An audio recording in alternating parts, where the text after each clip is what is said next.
Thick. Oh my god. Oh yeah, Eggman is super thick. He couldn't make it through there. Yeah, thick. Like 9 out of 10, right? That's pushing it. Come on, we would all fuck Eggman. No, that's just you.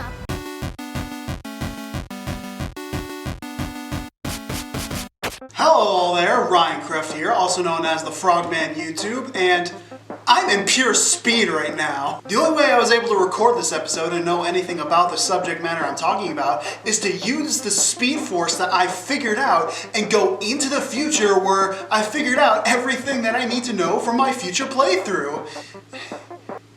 In other words, I cheated. But in a way that is very coincidental and very convenient for me, today we're going to be talking about the Blue Blur, Sonic himself. And from what I've seen online of people talking about this game, it seems that Sonic Team are putting their best foot forward in this installment.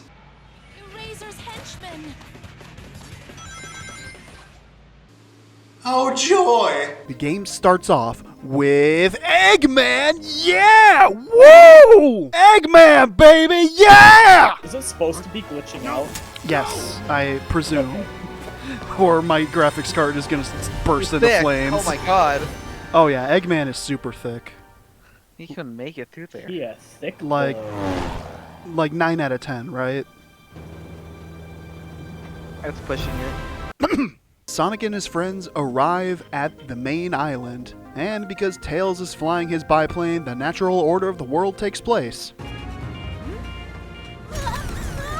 Isn't this a regular occurrence with Tails, though? Yeah, really. Sonic one day is gonna get a face full of propeller. What if he gets a face full of Eggman's ass right here? You know what? It sounds like Ryan's dream. With that out of the way, you are thrust right into the game and forced to fend for yourself. Oh wait, nope, I need that. Oh god! Normally they have invisible walls. I was gonna say, can we get a timer of how long it took for Ryan to die in this game? It's in the top of the screen. I do kind of enjoy the way that the game kind of forces you to intuit how you're supposed to react with things in the world.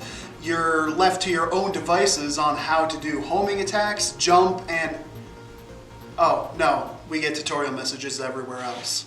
So why let me figure it for myself and then handhold me the rest of the way? That being said, the tutorials of moves during loading screens are nice to fill in the gaps that are left, as certain things are not well explained in the world, like the light dash, for instance. Nope! Try again, Ryan. Boost across! Oh my god! Wait, no! No, wait! No, wait! No! Stop! Okay. Alright, we're not doing that again. I guess if you follow Sonic in his more recent games, it might be more natural, because the game does a decent job at explaining the new things, like the Psy Loop, giving you easy enemies to practice breaking shields on. But even then, there are certain things about Sonic combat that Sonic Team can't seem to escape from. It's gonna get closer to me eventually. There, there it is.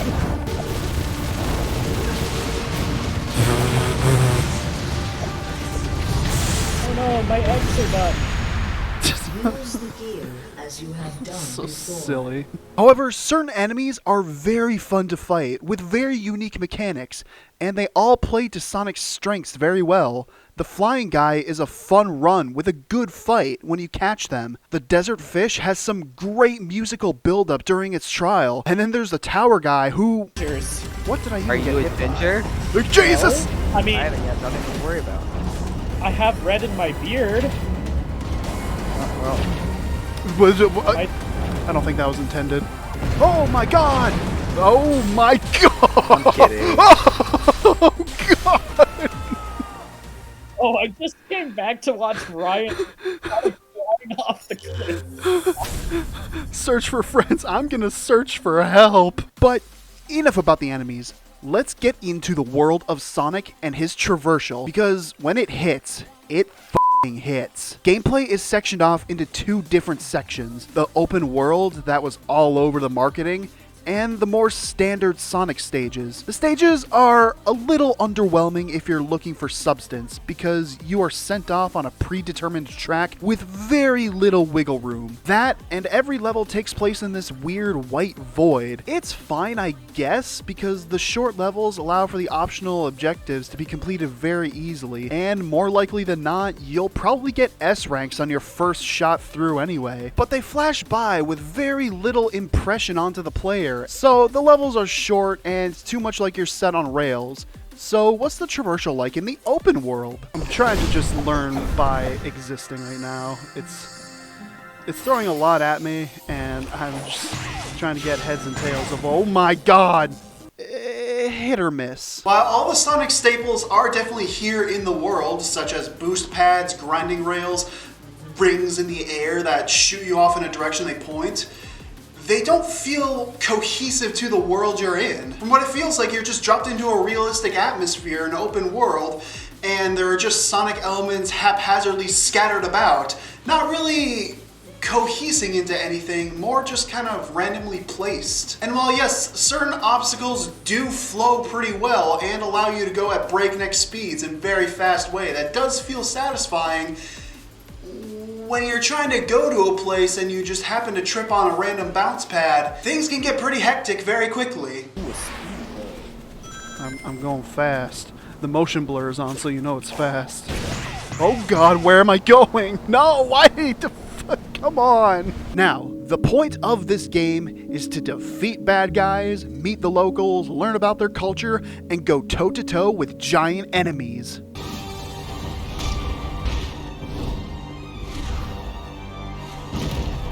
Oh my god! But you need the Chaos Emeralds first. Every island has a Titan to fight at the end, requiring Super Sonic to even match them. And I heard they have some really cool names, like...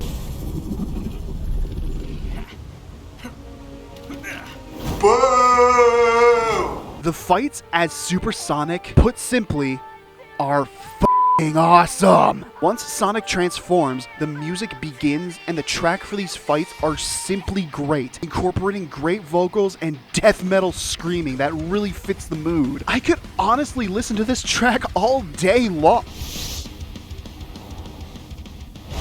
Oh, so a slight issue that I found with the bosses is it didn't tell me about parrying until I had already perished, and I was left out to dry and lost.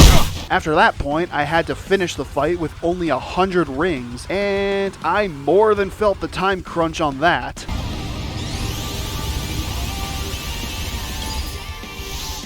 Oh, come on!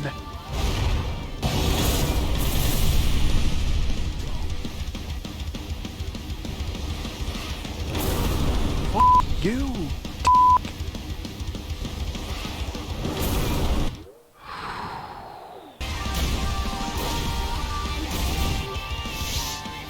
Okay, like what the am I missing something?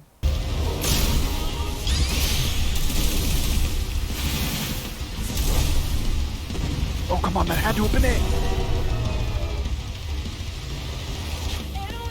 Oh!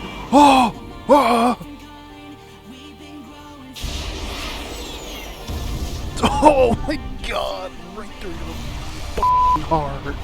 It might have been alleviated if I were given a little more rings to start, or if I could find any more, but honestly, I enjoyed the challenge of it, and so did Sonic. Overall, Sonic Frontiers is a very solid experience. And that is honestly the best Sonic Team can offer. Most of the time, Sonic Team always has these list of mechanics and things that they want to put into a Sonic game, but then they always fall into their own traps of doing things that quite honestly suck. The combat and traversal of the open world is pretty well done and executed very nicely. There's just a little bit of potential that's in there that makes it seem less of a final statement product and more of a kind of a stepping stone of things. This stepping stone idea is brought forth even more with the story that it puts forth, setting up all of the characters to live their own lives rather than be behind Sonic the entire time. And you know what? I empathize with all of these multicolored cartoon characters made for children. I'm going to take my own path in life and go wherever I feel like going next. Is it clever foreshadowing or just a lazy excuse to explain why I might be in a different place the next episode?